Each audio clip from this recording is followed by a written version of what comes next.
Oh, preguiça de viver. Tem que comentar assuntos que eu não gosto de comentar, mas é importante comentar e eu acho que a minha opinião é relevante. Então vamos lá, né? Vamos comentar o caso Léo Lins. E eu acho que a minha opinião é relevante nesse caso porque eu sou uma pessoa formada em Direito e eu também sou um aluno quase formado pelo curso da Nova Comedy, que é a maior escola de comédia do Brasil. Aliás, se você quer aprender a fazer comédia ou quer melhorar suas habilidades de comunicação, né, para poder, né, você sabe que a comédia ela é muito mais efetiva na comunicação. Vá para a Nova Comedy, você que mora no Rio de Janeiro.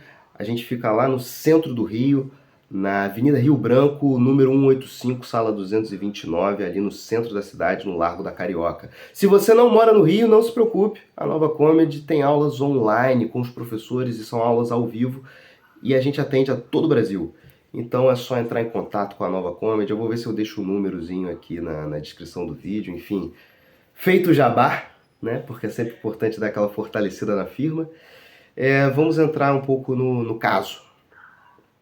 Primeiro, antes de falar do caso em si, eu gostaria de falar sobre o direito brasileiro. E eu acho preocupante os rumos que o direito brasileiro tem tomado. Eu acho que o direito brasileiro tem problemas seríssimos e eu acho que o principal problema do direito brasileiro é a formação dos que deveriam ser juristas e não são. Eu vou explicar por que não são juristas. Eu acho que o direito brasileiro tem um grande problema que é uma herança da ditadura militar que desmantelou o sistema de ensino das faculdades de direito. A gente vive hoje um direito esquemático, que é muito aprender o artigo tal da lei, isso aqui, isso aqui. Um dos exemplos disso é o livro de Direito Constitucional do Pedro Lenza, que é o Direito Constitucional Esquematizado, que ele começa essa série de livros e que fazem muito sucesso, porque é muito fácil para estudar para concurso, mas eu acho que tratam as matérias do direito de maneira muito rasa. E aí a gente vê essa formação de pessoas assim que não são juristas, são operadores do direito. Por que eu chamo de operador do direito? Porque é uma pessoa que tem um conhecimento meramente burocrático. Ela conhece os procedimentos, ela conhece as nomenclaturas, mas ela não pensa o direito. Ela sabe como funciona a lei, mas ela não sabe por que funciona a lei. Não é alguém que questiona o motivo daquela lei existir. Não são pessoas que pensam o direito. São pessoas que têm discussões muito rasas, sabe? Eu vejo, às vezes, quando vai mudar uma lei, a gente vê muitos alunos da faculdade de Direito, ou até pessoas que já são formadas, assim, ai meu Deus, agora eu vou ter que aprender tudo de novo. Não, você não tem que ficar decorando artigo, você tem que entender o pensamento que está por trás da lei. Eu lembro na época, eu já estava no final da faculdade, quando mudou a lei de licitação, que era 666, eu não sei qual que é o número atual.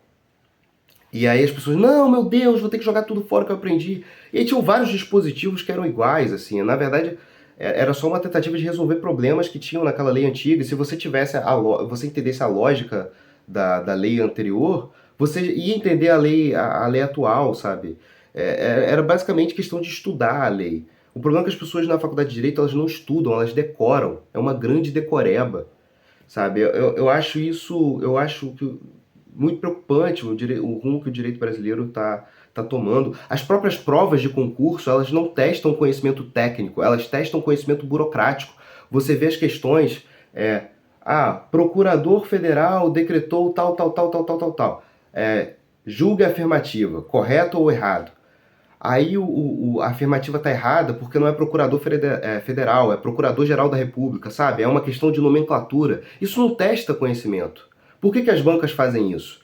Porque elas não querem ser questionadas. Porque quando você coloca uma questão teórica, pode ter alguém que tem uma outra vertente teórica, tem um outro teórico, e ela apresente um recurso à decisão da banca.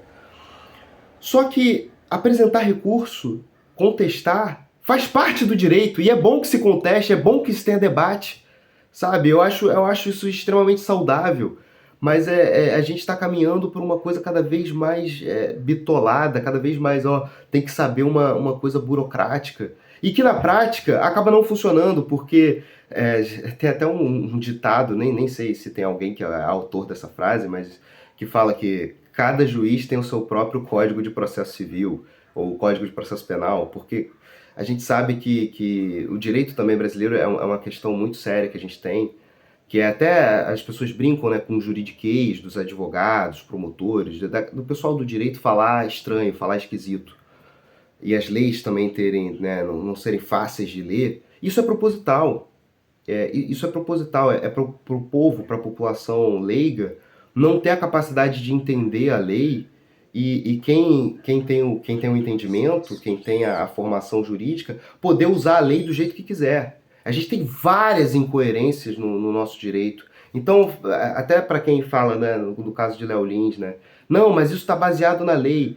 Gente, as pessoas se baseiam em qualquer merda. E a lei brasileira, ela te dá uma subterfúgios para você basear o seu entendimento no que você quiser.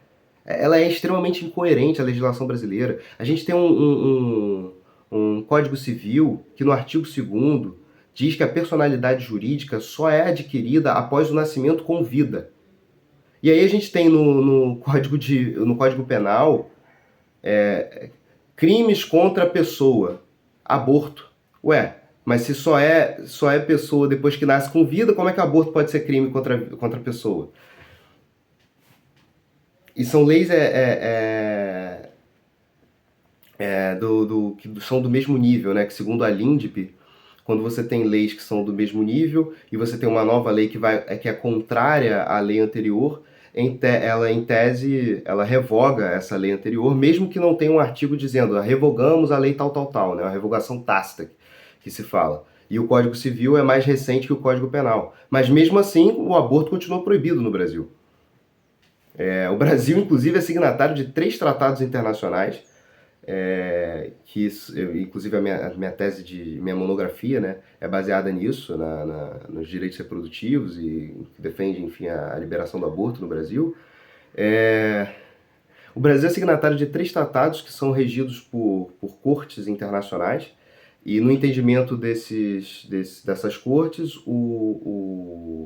a criminalização do aborto é algo que viola o direito da mulher e viola, né, consequentemente, os direitos humanos.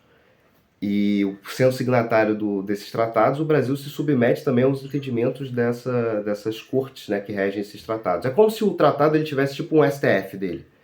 E aí o Brasil meio que, quando ele assina esse tratado, ele, né, se predispõe a obedecer também os entendimentos dessas cortes.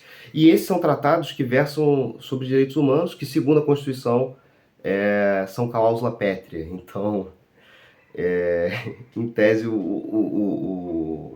toda a criminalização do aborto ela é ilegal, já pela própria legislação vigente do Brasil. Então, assim, você encontra leis que são incoerentes, que não batem. Então, assim, o ordenamento jurídico brasileiro, o que você quiser encontrar para provar alguma coisa, você acha. Você acha. Ainda mais com esse desconhecimento da população. E o mais importante nunca é a lei, gente. A lei é um texto, mas ele precisa ser interpretado. E aí que está o problema. Se a gente não tem, a gente só tem operadores do direito, a gente não tem pessoas que pensam o direito, a gente não tem juristas, as pessoas começam a pegar as leis e fazer atrocidades com elas. As pessoas e aí que tá, a gente vê decisões absurdas. Em muitos casos, a lei nem tem uma previsão, e aí é aí que está o problema de você não formar juristas. Porque aí os advogados, o promotor, advogado, o juiz, eles vão ter que encontrar uma solução. E as pessoas que fazem faculdade de Direito, elas não pensam em resolução de conflitos. Direito é resolução de conflitos, nada mais é. O direito é a arte da resolução de conflitos. Felipe Simão. Uhum. Felipe Simão. Mas essa minha frase vem não é baseada no meu próprio conhecimento, é baseada no livro de Arherin, chamado A Luta pelo Direito. Então, cara, você tem que pensar em soluções, se você faz direito, você tem que, ler livros sobre negociações, sobre conversas. Eu li um livro chamado Como Ter Conversas Difíceis, que era do Núcleo de Negociações de Harvard. São especialistas que vão para a Palestina negociar a paz entre Israel e os palestinos, enfim. São caras que são especialistas em negociação. Tudo bem, eu não fiz a faculdade de Direito com o objetivo de ser advogado, eu queria fazer o concurso para o Itamaraty. Então eu já tinha mais essa coisa, essa vertente de um direito diplomático. Mas eu acho que falta diplomacia no nosso direito, falta educação, falta cordialidade, falta praticidade também, decisões que sejam práticas. E gente que pense, que questione, que debata também. A gente vive uma era de debates rasos, isso não só no direito, na sociedade também. Cara, eu lembro de absurdos assim que eu vivi dentro da faculdade. A faculdade tinha um regulamento de TCC. E ninguém nunca leu o regulamento de TCC da faculdade. Acho que nem quem escreveu o regulamento de TCC da faculdade leu. Isso aqui, minha orientadora, Marusa Silva, se ela estiver assistindo esse vídeo, ela é testemunha disso. O regulamento tinha uma série de previsões de como tinha que ser executado o TCC. A faculdade não executava daquela maneira. E eu fui o único. E isso que é mais absurdo. Porque eu não virei eu não virei advogado, eu não virei promotor, eu virei comediante. E aí o comediante foi lá e leu, parou para ler e questionou os pontos. E tinha gente que ficava irritada comigo. Alunos que falavam, não, por que você está questionando isso? Por que você... Ué, porque tá escrito ali, tá no regulamento TCC da faculdade, eu só estou questionando por que aquilo ali não está sendo cumprido. Se me apresentarem um motivo razoável para não se cumprir o que foi estabelecido, tudo bem. Mas não me apresentavam argumentos que fizessem sentido. Vamos debater, mas ninguém queria debater comigo. O problema é esse, a gente não tem debate. A gente não tem discussões que levam a coisas, a um caminho, sabe? A gente não tem um caminho para seguir. Isso que eu acho que é mais preocupante em todo esse caso. Agora entrando já para avaliar o caso de Léo Lins. Trata-se de uma performance artística, gente. Pelo amor de Deus, é uma questão de interpretação de texto. Claramente ele faz aquelas piadas num tom de ironia. E ele defende as piadas. A piada do que ele está sendo acusado de ser racista, que ele fala do... como é que é? Como é que é mais ou menos? Ele fala do... Não, porque o negro reclama que hoje em dia não tem trabalho. Mas na época da escravidão, que já nascia com emprego, reclamava também. Óbvio que ele faz, é óbvio que isso aqui está num tom de ironia. É um absurdo cômico. Aliás, é um dos princípios da comédia, o absurdo cômico. Você pegar uma situação e exagerar aquilo ali para trazer um ponto de vista. Mas olha só como ele defende essa piada de uma maneira muito interessante. Mas é claro, né, gente, que a gente não faz mais isso com os pretos. Hoje a gente faz isso com os bolivianos. Então, na verdade, essa piada, ela não está reforçando o racismo. Ele está criticando que a CLT, hoje o emprego CLT, ele tem condições muito parecidas com a escravidão. E, inclusive, ele fala que ainda existem formas de escravidão que se perpetuam, talvez não hoje com os negros, mas com imigrantes, enfim. É questão de interpretação de texto, gente. E as próprias outras piadas, eu acho que tem piadas até que são mais problemáticas que não estão naquela decisão da juíza. A própria piada com as pessoas PCD, que ele fala, se o surdo-mudo tem mal de Parkinson, ele é considerado gago? Gente, isso é uma observação. Em que momento, em que momento essa piada ela coloca a pessoa que é surda numa condição de inferioridade? Em que momento essa piada coloca a pessoa em condição de inferioridade? Eu não consigo entender. Eu acho que assim, você pode querer que o comediante não fale do período da escravidão, porque é um período doloroso. Você pode querer isso. Agora, você não pode proibir o que não se fale. Você não pode fingir que as coisas estão para debaixo do tapete, sabe? Você não pode fingir que as coisas estão para debaixo. Não faz sentido essa frase que eu falei. Você não pode querer que as coisas... colocar as coisas debaixo do tapete. Sabe? Eu acho que tem muita gente que tem isso também. Ah, não pode falar de não sei o quê porque eu não gosto de ouvir isso. O problema é seu. E se você não gosta de ouvir isso, é só não assistir o show do Léo Lins. É só não ir lá. Ele coloca avisos dizendo que é um espetáculo teatral. Ele coloca avisos dizendo que se trata de um show de humor. Ele faz o disclaimer no próprio especial. No final do show ele cita a frase do Chaplin, que a comédia é uma tragédia vista de longe, de que ele não quer causar dor e que quando você se distancia, você é capaz de rir de situações trágicas. Ele, nas entrevistas, é um cara extremamente ponderado, um cara tranquilo, um cara que não faz discursos preconceituosos, que não tem nada E é exatamente o meu ponto, porque tem gente que usa os argumentos de que acho que é também o entendimento da juíza nesse ponto, de que ele usa do meio artístico para na verdade trazer ideias que ele realmente acredita. Ele realmente é preconceituoso e ele tá usando a piada para disfarçar o preconceito dele. Tá, mas cadê a prova de que ele é preconceituoso fora dos palcos? Não tem. Cadê as declarações de pessoas negras que trabalham com Léo Lins se sentindo discriminadas? Cadê as declarações de deficientes? Cadê? Cadê? Porque você não pode afirmar, você não está dentro da cabeça do Léo Lins para afirmar, não, ele é racista. Eu vi gente falando, não, porque ele votou em Bolsonaro. Gente, votar em Bolsonaro não é crime. Eu até queria que fosse, mas não é crime. E metade do país votou no Bolsonaro 2 vezes. A gente vai mandar todo mundo pra cadeia? É assim que a gente vai resolver? É impraticável. Sabe? Eu não consigo ver essa apologia, eu não consigo ver o porquê que é tão problemático. Eu não compactuo com as ideias políticas de Léo Lins, eu não acho engraçado. Eu assisti esse especial, eu lembro que eu nem assisti o especial até o final, porque eu achei sem graça.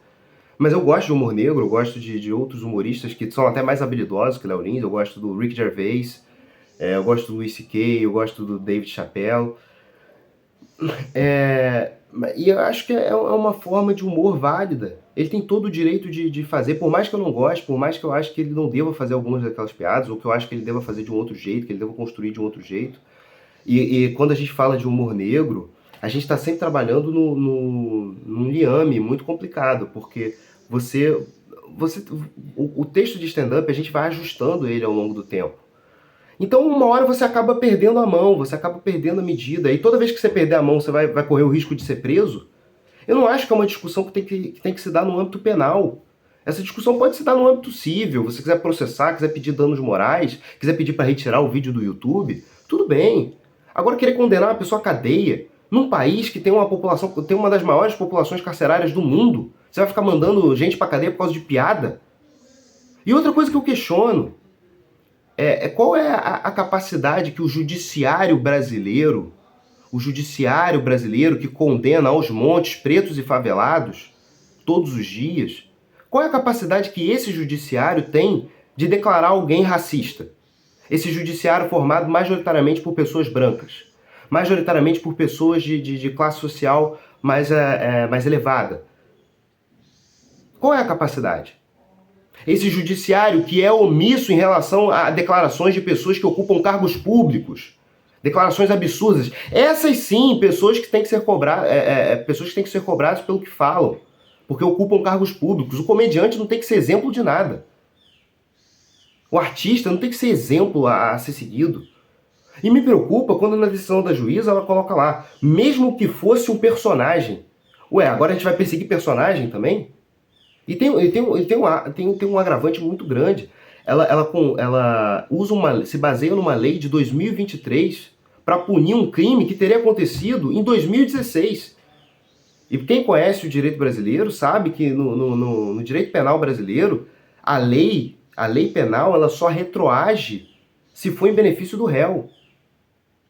Ah, não, mas é porque o vídeo, o que a juíza alega, né? O vídeo estava continuou no YouTube. Ah, e se ela fala que um personagem, mesmo sendo um personagem, pode cometer crime, e que se o programa ou o vídeo está no ar, não está constatada a temporalidade, então o Miguel Falabella tem que ser preso imediatamente, por conta das declarações que ele fazia com o Caco Antibes. As declarações, né? Porque agora não tem mais piada, é declaração. Eu acho muito uma coisa também hipócrita. Acho muito uma coisa de uma galera que quer se sentir superior. Olha como eu sou superior. Eu não falo besteira, eu não sou misógino. Gente, todo mundo tem algum pensamento, alguma coisa que vai descambar para uma coisa preconceituosa. E é inevitável, porque nós crescemos numa sociedade preconceituosa. Agora, quem tá assistindo esse vídeo aqui, vai me dizer que você, durante o sexo, não faz alguma coisa que tenha uma menção misógina. A mulher tá transando com um cara lá, ele fala assim, não. A mulher fala, me xinga. O cara fala, não, não vou te xingar, não. Porque você... Ah, você é um ser que tem os mesmos direitos que eu. Ah, que delícia, eu quero que você ganhe o mesmo salário que eu. Não, o cara chama a mulher de putinha, de vaca. A mulher às vezes até pede, sabe? Tem casal que tem essa brincadeira de um bater no outro na cama. Aí vai dizer que é violência doméstica também. Aí você vai falar, não, Felipe, mas aí você tá exagerando, você tá... isso é uma coisa que acontece no momento do sexo. Então, o show do Léo Lins é o que acontece no momento do show, dentro do teatro. E se tá no YouTube, você vai lá e assiste quem quer. Sabe, é um cara que já é conhecido por esse tipo de piada. Quem vai ao show dele sabe o que vai acontecer, tem um pacto ali. Da mesma forma que tem esse pacto das pessoas que são sadomasoquistas, da mesma... sabe? Eu acho que se você não gosta das piadas do Léo Lins, se você acha que ele não deveria fazer esse tipo de piada, não é o acusando de racismo que vai fazer ele parar de fazer essas piadas. Eu acho que é preciso conversar, é preciso debater com calma, sem extremismo. De gente que fala, não, porque esse preconceito que o Léo Lins reverbera nas piadas dele, isso tem que ser contido, porque senão vai piorar, isso vai incitar a extrema-direita. Não, são decisões, eu acho que é o contrário, são decisões como a dessa juíza que estimulam o crescimento da extrema-direita no Brasil. Porque aí você acusa o Léo Lins de racismo, você acusa todas as pessoas, consequentemente, que assistiram o show e deram risada, que aplaudiram as piadas de racistas. Você acha que acusando uma pessoa de racista, ela vai refletir e falar, nossa, eu não deveria rir dessa piada. Não, essa pessoa vai ficar em estado de defesa, porque você está acusando de cometer um crime hediondo. Então essa pessoa vai entrar, ela vai entrar num estado de defesa, e aí o que ela vai fazer? Ela vai recorrer para o lado que a defende, que é o que o Bolsonaro faz. O Bolsonaro vira para essas pessoas e fala assim, não, você não é racista, vote em mim. E aí a gente só vai empurrando a pessoa para o outro polo. E aí a pessoa começa a ver. Aí, de repente, uma pessoa que ria de uma piada racista, de uma piada idiota, ela vira um extremista do nada por conta desse comportamento da nossa sociedade que não debate. Que é sempre uma coisa acusatória, você é isso, você é aquilo. Gente, as pessoas mudam, as pessoas pensam, ou deveriam mudar, têm a capacidade de mudar, de raciocinar. Cadê o debate? Cadê. Sabe? Eu tô falando como um cara que foi ativista, como um cara que porra, defendia liberação do aborto, que em tese é um posicionamento político completamente contrário do Léo Lins, e eu tenho um posicionamento político. Como humorista, eu não tenho posicionamento político, porque eu acho que o humor é anarquista, né? O próprio Jô Soares falava disso. O artista não pode ter lado. Né? E acho que o Léo Lins, inclusive, não é um humorista de direita, como muita gente fala. Ele sempre sacaneou todo mundo, sempre se colocou para sacanear todo mundo. Talvez não tenha feito com muita habilidade, mas sempre foi... Inclusive, né, falam que ele é bolsonarista, acho que até ele parou de apoiar o Bolsonaro. Então, assim, as pessoas nem acompanham o cara para dar opinião. Tem tanta gente dando opinião que nunca foi a um show de stand-up, cara. Isso que me irrita. A pessoa que nem assistiu o show do cara. Você quer criticar o cara? Assiste o show pelo menos. Sabe? É ridículo. É ridículo, gente. O clima do show de stand-up é maravilhoso. Quando o show é bem feito, quando o show atende a proposta que ele tem, é maravilhoso, gente. As pessoas saem de lá extasiadas. A gente às vezes recebe mensagem. Até comediantes pequenos como eu, a gente recebe mensagem. Sabe? Ai, Felipe, tava muito triste, obrigado pelo teu show, me deixou mais animada, sabe? E acho que até tem no próprio processo tem declarações de pessoas, que inclusive são minorias, que zoadas pelo Léo, que falam, né, que ele ajudou. Porque o riso é uma reação espontânea, humana. Não tem como ter um juiz para decretar do que você pode achar graça ou não. Isso é perigoso. Tem gente que acha graça dessas piadas, e isso é um fato, gente. E tá tudo bem, sabe? Eu tenho um caso. Teve uma amiga minha que a amiga dela morreu. Morreu, né? Um caso trágico, assim, morreu jovem. E eu tava brigado com ela, minha amiga Duda. E ela tem esse senso de humor bem maquiavélico. E ela tava desesperada e tal. Eu tava na cidade no dia, ela me ligou. E, e a gente tava sem se falar, até fiquei surpreso que ela me ligou. E aí eu na hora esqueci a briga, né? Quando ela me falou que a amiga tinha morrido e tudo mais, que ela precisava de alguém pra ir com ela no funeral, que ela tava desesperada. Fui lá, a gente chorou a morte da amiga dela. Depois a gente ficou conversando sobre a vida, ela até veio me falar, pô, Felipe, a gente não pode mais brigar assim, porque a vida é um sopro, a gente tem que passar mais tempo juntos. E eu vi que ela tava muito triste, eu fiz uma piada pra animá-la, que eu falei assim, Duda, eu acho que você tem razão, a gente, né, tem que aproveitar mais, passar mais tempo juntos. E agora vai ser até mais fácil, que você tem menos amigos pra dividir o seu tempo. E ela riu. Poderia ser outra pessoa que não fosse rir, que achasse um absurdo, que achar horrível. Sim, mas eu não ia fazer essa piada com outra pessoa. Eu fiz essa piada pra ela e foi um alívio num dia muito triste pra ela. E você não tem o direito de julgar o que ela acha engraçado ou não. Sabe, eu acho que a gente está indo para um ponto em que só pode fazer o que. Você não pode, sabe, você não pode mandar para a cadeia quem você não gosta. Não, não é isso. Não é sobre isso que se trata a liberdade, não é sobre isso que se trata o direito, sabe? As pessoas precisam aprender a conviver, gente. Não dá. Não dá pra gente ficar nesse cenário de embate e de cercear a arte. A gente vive numa sociedade doente, que vive tendo gente com burnout, pessoas estressadas, pessoas que não conseguem relaxar. É, e aí você vai perseguir os humoristas, você vai perseguir justamente quem traz o alívio. É por isso que a gente vive numa sociedade que tem tanto problema de saúde mental.